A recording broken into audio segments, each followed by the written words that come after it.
उत्तर प्रदेश में चुनाव से पहले एसआईआर होगा, स्पेशल इंटेंसिव रिवीजन, यानी वोटर लिस्ट के जो नाम होते हैं उनको एडजस्ट किया जाएगा, डुप्लीकेट वोट काटे जाएंगे और लोगों को बोला जाएगा कि आप प्रमाण दीजिए कि आप यहाँ के वोटर हैं। अब समाजवादी पार्टी के जो राष्ट्रीय अध्यक्ष हैं अखिलेश यादव जी, वो बार बार अपने कार्यकर्ताओं से ये कह रहे हैं कि अगर आप सतर्क नहीं रहेंगे तो आपका ही वोट लिस्ट से गायब हो सकता है। आखिर अखिलेश यादव ऐसा क्यों कह रहे हैं? एसआईआर के तहत बूथ लेवल ऑफिसर्स घर घर जाकर वोटर लिस्ट की जांच कर रहे हैं, नए नाम जोड़ रहे हैं और डुप्लीकेट या संदिग्ध एंट्री हटाई जा रही है। सुनने में यह प्रक्रिया साफ सुथरे चुनाव के लिए जरूरी लगती है, लेकिन विपक्ष का आरोप है कि इसे हथियार बनाकर विपक्षी वोट बैंक पर हमला किया जा रहा है। अखिलेश यादव का दावा है कि जहां समाजवादी पार्टी मजबूत है वहां हजारों वोटरों के नाम एक साथ काटे जा रहे हैं। अखिलेश यादव ने यह सीख बिहार के चुनाव से लिया है। आरोप यह भी है कि कई दलित और अल्पसंख्यक बहुल्य इलाकों में बीएलओ पहुंचकर कम काम कर रहे हैं और उनके ऊपर भारी दबाव बनाया जा रहा है। कई जगहों पर ऐसी खबरें आई कि बीएलओ को टारगेट पूरा नहीं करने दिया जा रहा है और ट्रांसफर और निलंबन का डर दिखाया जा रहा है। कुछ मामलों में तो अफसरों पर इतना दबाव पड़ा कि उन्होंने खुद अपनी जान तक दे दी, खुदकुशी कर ली। जब सिस्टम के सबसे निचले स्तर पर काम करने वाला कर्मचारी ही सुरक्षित महसूस नहीं करता तो चुनाव आयोग निष्पक्षता की बात किससे कर रहा है? यह सवाल उठना लाजमी हो जाता है। अगर एसआईआर की प्रक्रिया सचमुच में पारदर्शी, संतुलित और मानवीय होती तो इतना डर नहीं होता, इतनी त्रासदा नहीं आती, इतने वोटों का सफाया नहीं होता। इन्हीं आशंकाओं के बीच अखिलेश यादव ने एसआईआर के खिलाफ खुली जंग का ऐलान किया है।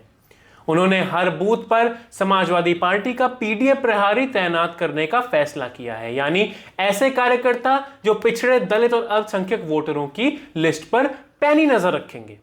अखिलेश साफ कह रहे हैं कि बीजेपी जितनी चालाकी से सिस्टम का इस्तेमाल करती है उतनी ही सूझबूझ से अब समाजवादी पार्टी भी हर बूथ पर रखवाली करेगी, अपना वोट कटवाने से बचाएगी। पीडीए प्रहरी का काम होगा हर बूथ पर वोटर लिस्ट की प्रतियां जुटाना और रोज रोज कटे जुड़े नामों का रिकॉर्ड रखना।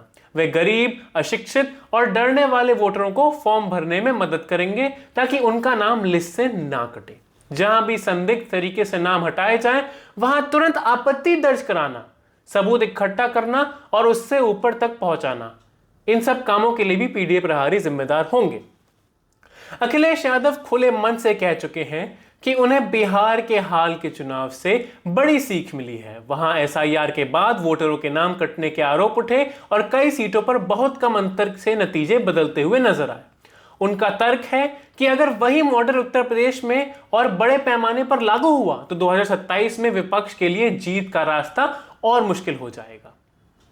जो काम तेजस्वी यादव के साथ चुनाव आयोग ने किया वो अखिलेश यादव अपने साथ नहीं होने देना चाहते हैं। उन्होंने अपने कार्यकर्ताओं को कहा है कि चुनावी लड़ाई सिर्फ बूथ के बाहर नहीं, कागजों और लिस्टों के अंदर भी लड़ी जाएगी। सत्ता पक्ष अगर सिस्टम के हर नियम का पूरा फायदा उठा सकता है तो विपक्ष भी उतनी ही चतुराई से अपने वोट की रक्षा करेगा। 2027 की जंग अब सिर्फ नारे और रैलियों की नहीं, डेटा और दस्तावेजों की भी जंग होगी। अखिलेश ने कहा है कि अब अगले कुछ महीनों के लिए हमें कागजों में उलझाने का जो काम सत्ताधारी दल ने किया है उससे हम निकल आएंगे। ये समाजवादी पार्टी के लिए सबसे कठिन दौर है जहां पे उनके वोट कटने की बात हो रही है। उनका लक्ष्य साफ है, यूपी की गद्दी पर दोबारा वापसी और यह साबित करना कि संगठन की मजबूती से सत्ता की मशीनरी की हार चली जा सकती है। उन्हें मालूम है कि एसआईआर जैसा कोई भी प्रशासनिक टूल उनके रास्ते में बड़ी रुकावट बन सकता है, इसलिए वह पहले से ही उसकी काट की तैयारी कर चुके हैं। यह काम अगर तेजस्वी यादव ने कर लिया होता तो शायद आज नतीजे कुछ और होते हैं। इस बार मामला सत्ता में लौटने का नहीं बल्कि अपने वोटर की इज्जत और हक की रक्षा करने का भी है। पीडीए प्रभारी, बूथ लेवल एजेंट और मजबूत स्थानीय नेतृत्व, यही वो 3 स्तंभ हैं जिन पर समाजवादी पार्टी अपनी 2027 की रणनीति खड़ी कर सकती है। अखिलेश का संदेश साफ है, हर बूथ, हर वोट और हर नाम पर नजर रखनी होगी। उधर बीजेपी के भीतर हलचल नजर आ रही है। कई विधायकों और स्थानीय नेताओं के बीच ये नाराजगी बड़ी है कि योगी आदित्यनाथ सरकार अफसरों पर ज्यादा भरोसा करती है, जबकि चुने हुए जनप्रतिनिधि साइडलाइन हो चुके हैं। यह अंदरूनी असंतोष अब धीरे धीरे बाहर भी दिखने लगा है, कभी आशीष पटेल के चेहरे पे, कभी बृजभूषण के चेहरे पे, कभी नंदकिशोर गुर्जर के चेहरे पे। इसी बीच केशव प्रसाद मौर्य, जी हां, जिस केशव प्रसाद मौर्य को योगी आदित्यनाथ गुट लपेटने की कोशिश कर रहा था, ये कोशिश हुई थी कि केशव प्रसाद मौर्य का चुनाव हरवाने के बाद उनके राजनीतिक जीवन का दी एंड कर दिया जाए। माना जा रहा है कि 2027 की तैयारी में उन्हें केंद्रीय नेतृत्व, खासकर अमित शाह की मजबूत सराहना और समर्थन हासिल है। यानी कि केशव प्रसाद मौर्य कहीं नहीं जा रहे हैं। एक तरफ योगी मॉडल और अफसरशाही पकड़ है, दूसरी तरफ संगठन के पुराने दिग्गजों की वापसी की कोशिश। ये खींचतान आने वाले समय में यूपी की राजनीति का बड़ा फ्रेम तैयार कर सकती है। ऐसे में अखिलेश यादव के लिए यह मौका भी है और चुनौती भी कि वे इस असंतुलन का फायदा ढंग से उठाएं और अपने पक्ष में माहौल बना सके। अखिलेश यादव खुलकर कह रहे हैं कि उन्होंने बिहार से सीख ली है कि एसआईआर जैसे टूल्स चुनाव नतीजों पर कितना असर डाल सकते हैं। अगर समय रहते तैयारी नहीं की जाए तो वोट गिनने से पहले ही वोटर लिस्ट की मार से हार तय हो सकती है। इसलिए वे दावा कर रहे हैं कि वे पूरी तरह तैयार हैं, गियर अप हैं और 2027 में यूपी की सत्ता जीतने के लिए अपनी जिंदगी की सबसे सख्त लड़ाई लड़ने के लिए भी तैयार हैं। एक तरफ समाजवादी पार्टी के दिग्गज नेता आजम खान वापस जेल जा चुके हैं, वहीं दूसरी तरफ अभी सवाल उठ रहा है कि पीडीए प्रहारी और सतर्क एसपी कार्यकर्ता क्या एसआईआर की हर चाल को नाकाम कर पाएंगे? क्या 2027 में यूपी की सत्ता सचमुच बदलने वाली है? यह योगी आदित्यनाथ सभी चुनौतियों के बावजूद अपना किला संभाल लेंगे? जवाब आने वाला वक्त ही बताएगा। लेकिन फिलहाल योगी आदित्यनाथ के किले के भीतर ही इतने सारे लोग नजर आ रहे हैं जो उसी किले को ढाने में लगे हुए हैं। योगी आदित्यनाथ की कभी भी अपने उप मुख्यमंत्री केशव प्रसाद मौर्य से ढंग से नहीं बनी है और लोकसभा चुनाव के बाद तो यह बात साफ हो गई थी कि केशव प्रसाद मौर्य उत्तर प्रदेश में योगी आदित्यनाथ के नेतृत्व में अब भरोसा नहीं करते हैं।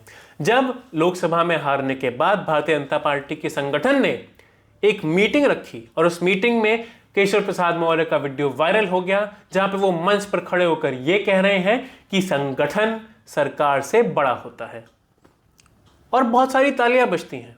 भारतीय जनता पार्टी के कार्यकर्ताओं के भीतर केशव प्रसाद मौर्य को लेकर एक हर्ष और उल्लास की भावना नजर आती है, एक जनसलाब उमड़ता है। उसके बाद तुरंत ही केंद्रीय नेतृत्व भाजपा का जो दिल्ली बैठता है, अमित शाह, नरेंद्र मोदी, जेपी नड्डा, वो केशव प्रसाद मौर्य को दिल्ली बुलाते हैं, उन्हें समझाते हैं कि आप ऐसी बातें मत करिए, इससे संगठन को नुकसान होगा, फायदा कम होगा।